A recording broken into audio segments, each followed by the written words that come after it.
والسلام على سيد الأنبياء والمرسلين سيدنا وحبيبنا وحبيب رب العالمين محمد وعلى آله وأصحابه ومن هدى بهديه إلى يوم الدين. قال الله تبارك وتعالى في كتابه المجيد والفرقان الحميد: فأعوذ بالله من الشيطان الرجيم بسم الله الرحمن الرحيم. يا أيها الذين آمنوا ادخلوا في السلم كافة ولا تتبعوا خطوات الشيطان إنه لكم عدو مبين. وقال النبي صلى الله عليه وسلم: لا تزال طائفة من أمتي منصورين على الحق لا يضرهم من خذلهم أو كما قال صلی اللہ علیہ وسلم. برادران اسلام،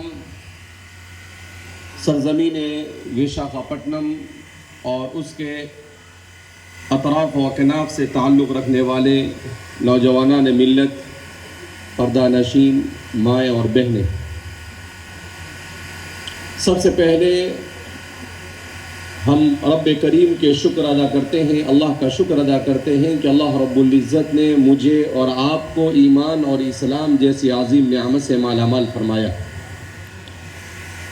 فتنوں کے اس دور میں بار بار آدمی کو اس بات کا احساس ہونا چاہیے کہ ایمان اور اسلام نعمت ہی نہیں، ملنے والی نعمتوں میں سب سے عظیم نعمت ہے.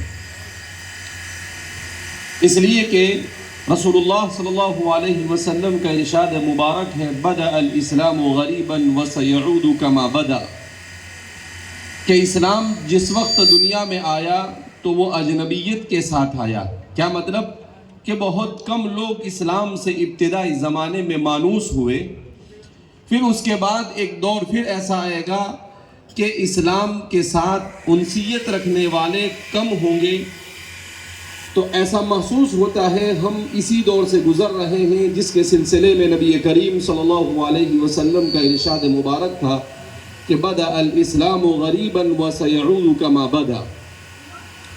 اس لیے مسلمانوں کو ہمیشہ اس بات کا احساس ہونا چاہیے کہ اللہ رب العزت نے جو دین مجھے اور آپ کو عطا فرمایا ہے وہ کامل و مکمل دین ہے. وہ دین ہمیں زندگی اس طرح سے گزارنے کا سلیقہ سکھاتا ہے جس سے انسان کی دنیا بھی سنور جاتی ہے اور انسان کی زندگی کا مقصد یعنی اللہ کی رضامندی بھی حاصل ہو جاتی ہے. اسی لیے قرآن کریم میں اللہ رب العزت نے ارشاد فرمایا: ان الدین عند اللہ الاسلام، کہ اسلام ہی اللہ کے نزدیک یہ ایسا دین ہے جس کو اللہ نے قبول کیا ہے، بلکہ اللہ نے انسانوں کی ہدایت اور رہنمائی کے لیے اسے بھیجا ہے. قرآن میں اللہ اسی لیے فرماتے ہیں: وَمَن يَبْتَغِ غَيْرَ الْإِسْلَامِ دِينًا فَلَن يُقْبَلَ مِنْهُ، کہ جو اسلام کو چھوڑ کر کسی اور دین کو قبول کرے گا اللہ رب العزت اس کی طرف سے کسی چیز کو ذرہ برابر بھی قبول نہیں کرے گا. هَبَاءً مَنْثُورًا. قرآن میں اللہ فرماتے ہیں جس نے کلمہ نہیں پڑھا ہوگا، جس نے رسول اللہ صلی اللہ علیہ وسلم کی رسالت پر ایمان نہیں لایا ہوگا، وہ چاہے کچھ بھی کر لے مگر اس کے تمام اعمال ہباء منثورا، یہ ہوا میں دھول جیسے اڑتی ہے ایسے اڑا دیے جائیں گے. دنیا اور آخرت میں اس کا کوئی فائدہ اسے نہیں مل سکتا ہے. الحمدللہ وشاکھاپٹنم کا نام کافی عرصے سے سن رکھا تھا مگر اتفاق نہیں ہوا یہاں پر آنے کا. اس مرتبہ ہمارے وشاکھاپٹنم کے ذمہ داروں میں سے عبدالعلیم بھائی حیدرآباد سے تعلق رکھتے ہیں. انہوں نے اصرار کیا کہ آپ کو کسی بھی صورت میں وشاکھاپٹنم آنا ہے. میں نے کہا کہ ٹائم ایڈجسٹ نہیں ہو رہا ہے، تو کہا ایک تو وشاکھاپٹنم آنا ہے اور صرف اتوار کو ہی آنا ہے، اس لیے کہ اتوار کے علاوہ ہمارے وشاکھاپٹنم والے جمع نہیں ہوتے ہیں.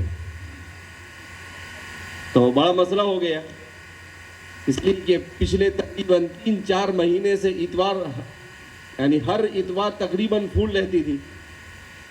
تو پھر ہمارے ایک جگہ کا پروگرام تھا، میں نے ان سے کہا کہ بھائی آپ کے یہاں میں آتا رہتا ہوں، اس مرتبہ آپ کسی اور کو بلا لیجئے، مجھے وشاکھاپٹنم جانا ہے. تو وہ راضی ہو گئے مشکل سے راضی ہوئے. بہرحال یہاں کا پروگرام بنا, اس بیچ میں ایک اور پروگرام بن گیا ایجپٹ کا, مصر کا. تو میں 2 دن پہلے وہاں چلا گیا. عبدالعلیم بھائی کو فون کیا کہ میں یہاں کسی کام سے آیا ہوں اور ایسا لگ رہا ہے کہ نہیں آ سکتا. تو کہا کہ یہ ہو ہی نہیں سکتا کہ آپ نہیں آ سکتے, کچھ بھی ہو جائے آپ کو آنا پڑے گا. اگر آپ نہیں آئیں گے تو یہاں تو قیامت قائم ہو جائے گی. تو میں نے کہا کہ بھائی اتنے جلدی قیامت آ جائے اس سے اچھا ون ہی پہنچ جائے وہاں پر. تو اس لیے پھر میں نے بہرحال پروگرام بنایا اور الحمدللہ اللہ کے فضل سے, اس کی مدد سے, اس کی توفیق سے یہاں پر پہنچا. یہاں پر آنے کے بعد خوشی ہوئی کہ الحمدللہ اللہ رب العزت نے والد بزرگوار سے ہندوستان کے مختلف خطوں میں, ایسے خطوں میں کام لیا ہے جن خطوں میں واقعتاً کام کی ضرورت تھی. انہی خطوں میں سے ایک وشاکھاپٹنم ہے.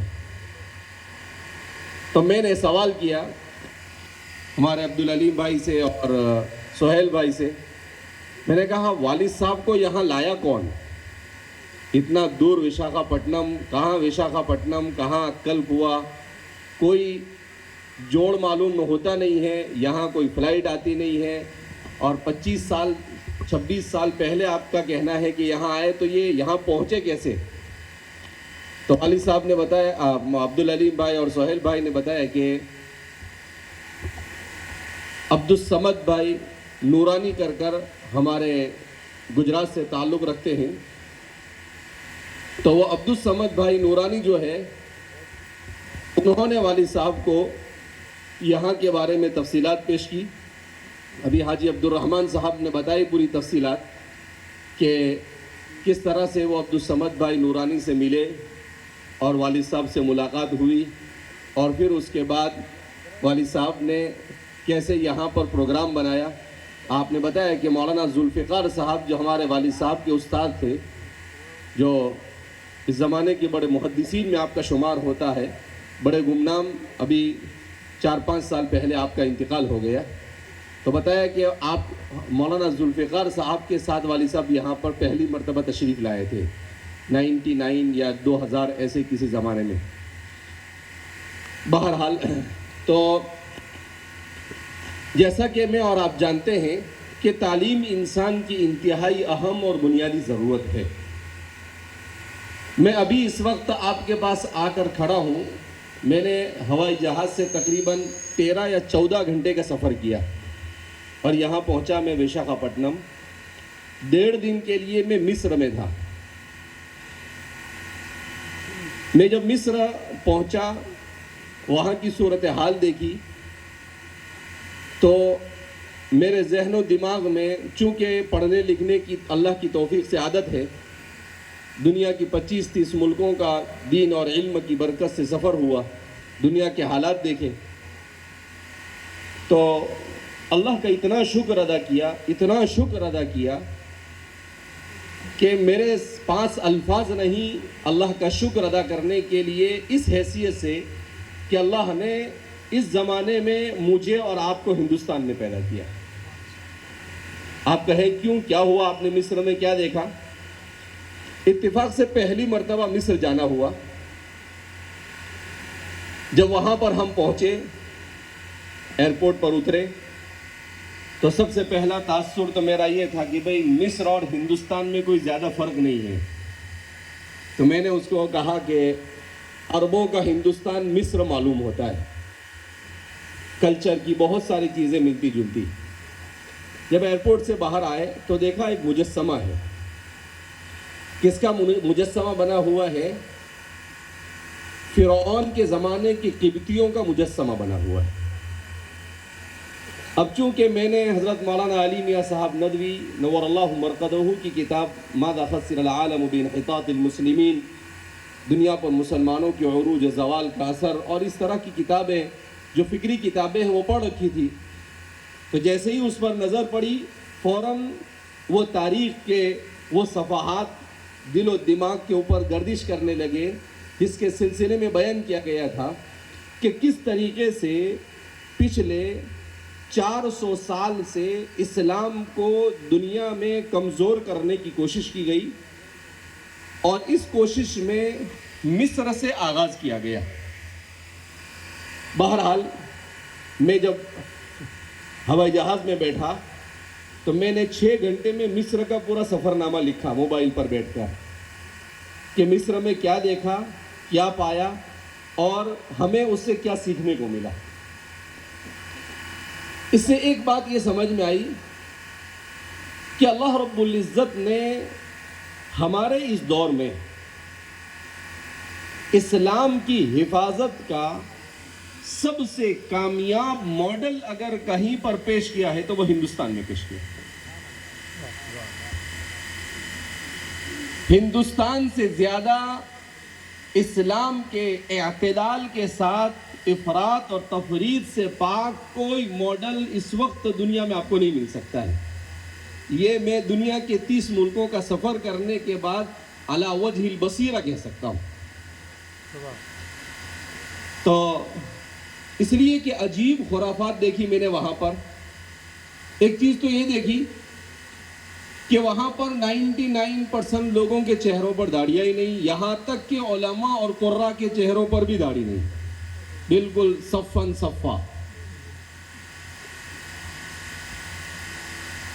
دوسرے نمبر پر عورتوں میں پردہ مشکل سے 1%، شاید 1% سے بھی کم ہوگا۔ تیسرے نمبر پر مسجدوں کا یہ حال کہ فجر کی نماز پڑھنے کے لیے میں گیا تو مسجد میں 3 مصلی تھے۔ کتنے مصلی تھے؟ 3 مصلی، اور امام صاحب بالکل صاف۔ امام صاحب کو پہلی رکعت میں بھی لقمے مجھے دینے پڑے اور دوسری رکعت میں بھی مجھے لقمہ دینا پڑا، ایک نہیں 2 4 لقمے دینے پڑے۔ مجھے تعجب ہوا۔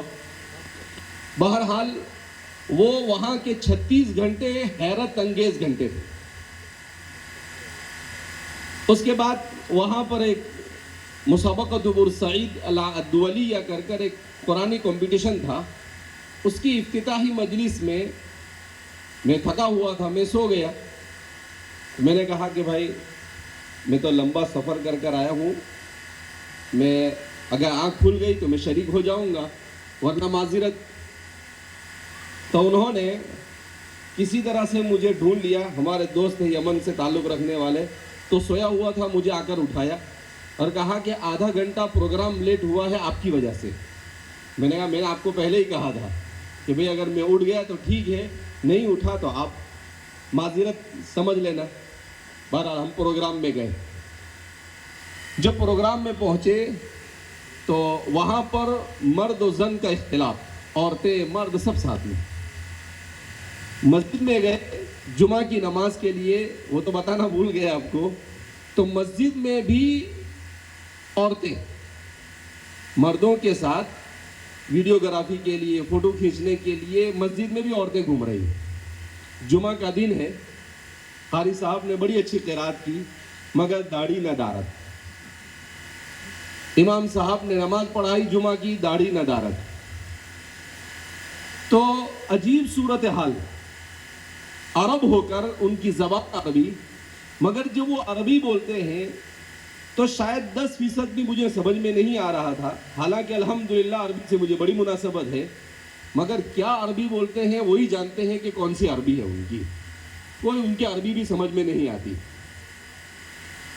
انتہائی ابتر صورتحال میں شام کو جو پروگرام ہوا، اس پروگرام میں قرآن کے اوپر پروگرام پورا، لیکن اس پروگرام میں شریک ہو کر مجھے شرمندگی ہوئی۔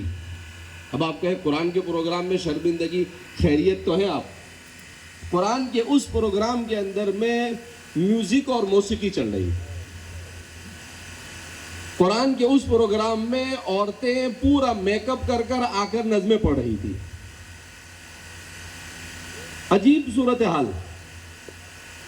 تو جب وہاں سے فارغ ہو کر باہر نکلے تو میں نے ہمارے دوست سے کہا، میں نے کہا تم کہاں اٹھا کر لائے یار، اس سے اچھا تو یہ تھا کہ میں 2 گھنٹے سو لیتا۔ تو میرا تھکان اتر جاتا، یہ تو تھکان اور بڑھ گیا، اس طرح کی صورتحال دیکھ کر۔ تو وہاں پر ایک دوسرے ہمارے تعلق والے تھے، وہ آئے اور کہا کہ ہذا مصر فیہ عسل و بصل، کہ یہ مصر ہے، یہاں پر آپ کو کچھ اچھی چیزیں شہد کی جیسی بھی دیکھنے کو ملے گی، اور کچھ لہسن کے جیسی بدبودار چیزیں بھی دیکھنے کو ملے گی آپ کو۔ میں نے کہا بالکل صحیح تبصرہ ہے آپ کا، اصل سے زیادہ بصل ہی معلوم ہو رہا ہے یہاں پر، یعنی شہد سے زیادہ لہسن ہی معلوم ہو رہا ہے ہر جگہ پر۔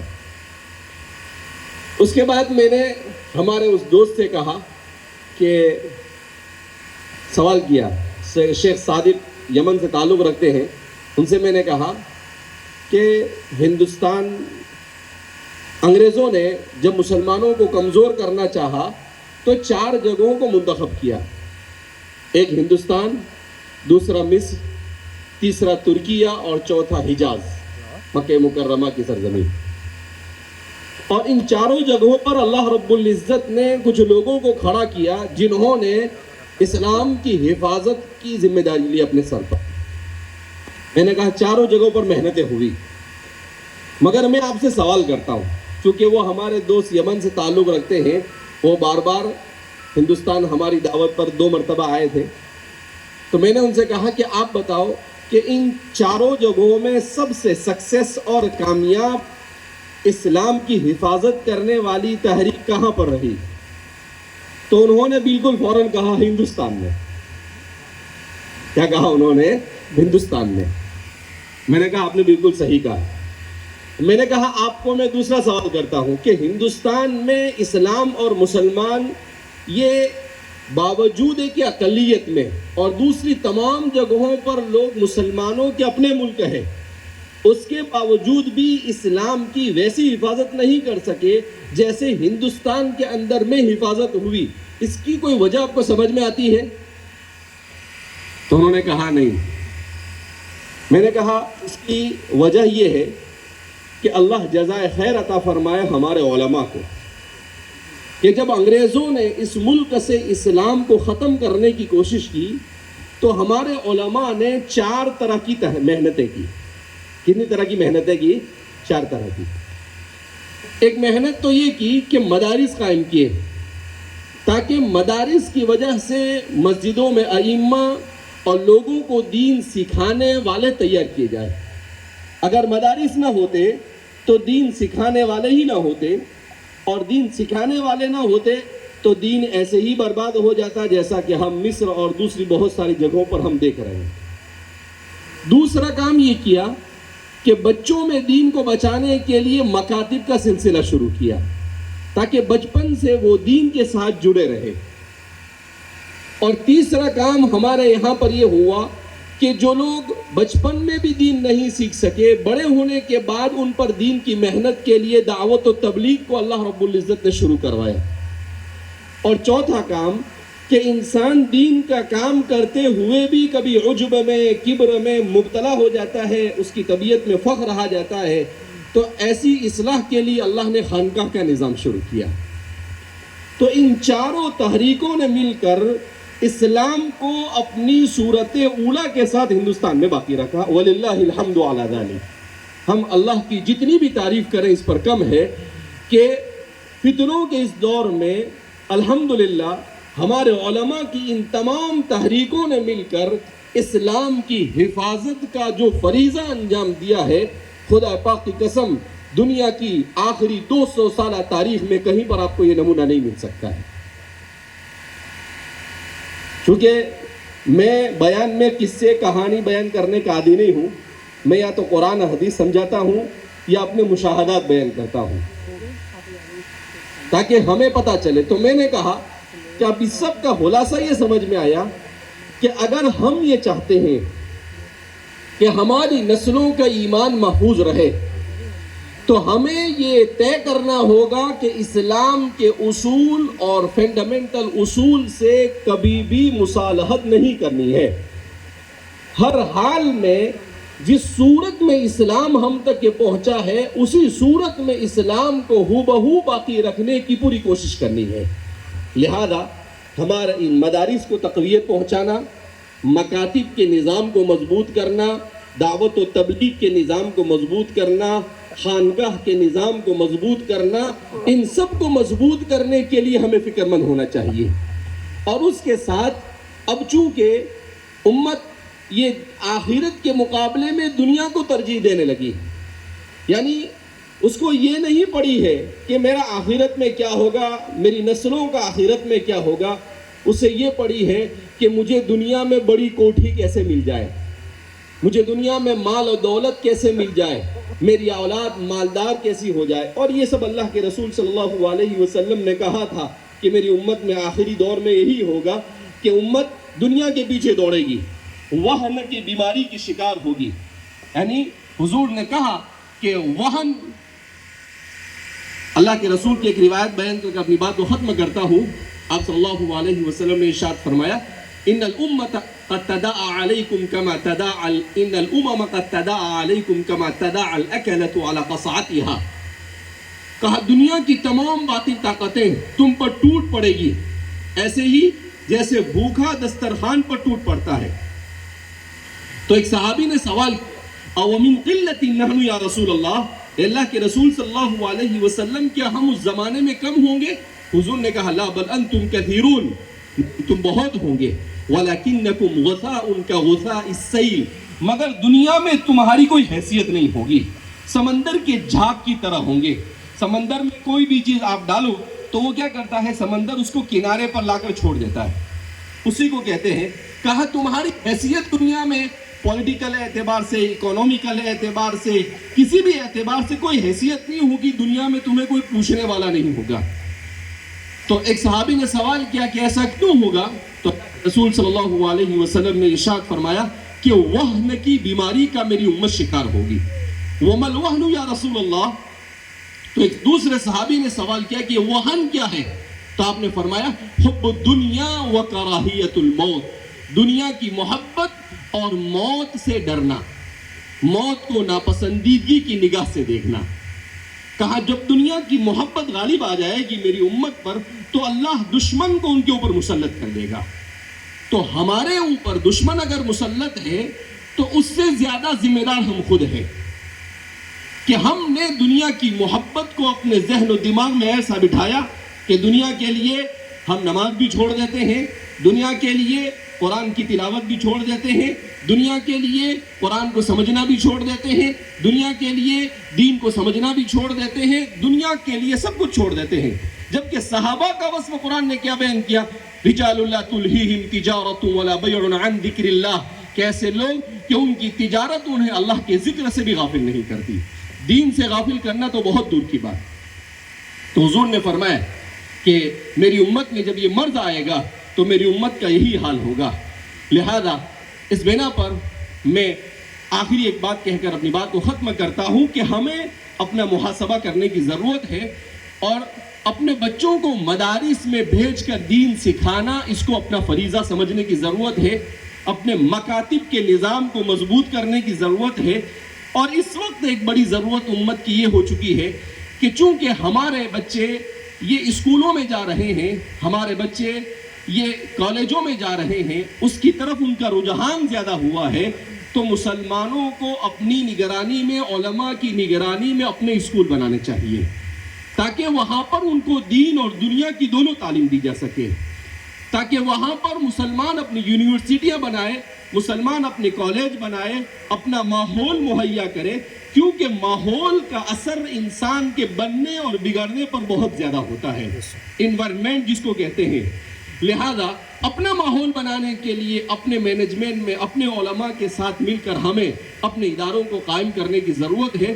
الحمدللہ حضرت قاری صدیق صاحب نور اللہ مرقدہ کو اللہ جزائے خیر عطا فرمائے، آج سے 32 سال پہلے ہمارے والد صاحب سے آپ نے کہا کہ بھائی عصری تعلیم دینی ماحول میں اس کا انتظام کرو مولانا غلام، اگر ہم نے یہ کام نہیں کیا تو کل قیامت کے دن اللہ کے سامنے ہمارے بچوں کے مرتد ہونے کے ذمہ دار ہم ہوں گے۔ الحمدللہ وہ کام شروع ہوا اور آج ہزاروں بچے، 10,000 بچے جامعہ کی کالجوں میں پڑھ رہے ہیں، ان کا دین بھی محفوظ ہے اور دنیاوی تعلیم بھی حاصل کر رہے ہیں. یہاں پر بھی ماشاءاللہ دیکھ کر بڑی خوشی ہوئی کہ جامعہ کا یہ مشن وشاکھاپٹنم میں بھی بڑی مضبوطی کے ساتھ آگے بڑھ رہا ہے. آپ حضرات مزید اس کو مستحکم اور مضبوط کرنے کی کوشش اور فکریں کریں. ماشاءاللہ مولانا متی صاحب، حافظ متی صاحب اور ان کے رفقا مخدوم صاحب وغیرہ بڑی محنتیں کر رہے ہیں. اللہ رب العزت آپ سب کی محنتوں کو قبول فرمائے اور ہمارے اس ادارے کو دین دگنی رات چگنی ترقیات سے مالا مال فرمائے اور ہم سب کو ایمان اور اسلام کے ساتھ زندگی گزارنے کی توفیق مرحمت فرمائے. کفر سے، شرک سے، نفاق سے اور ہر قسم کے گناہوں سے ہماری حفاظت فرمائے. اللہ کہنے سننے سے زیادہ عمل کی توفیق مرحمت فرمائے. والسلام علیکم ورحمۃ اللہ وبرکاتہ.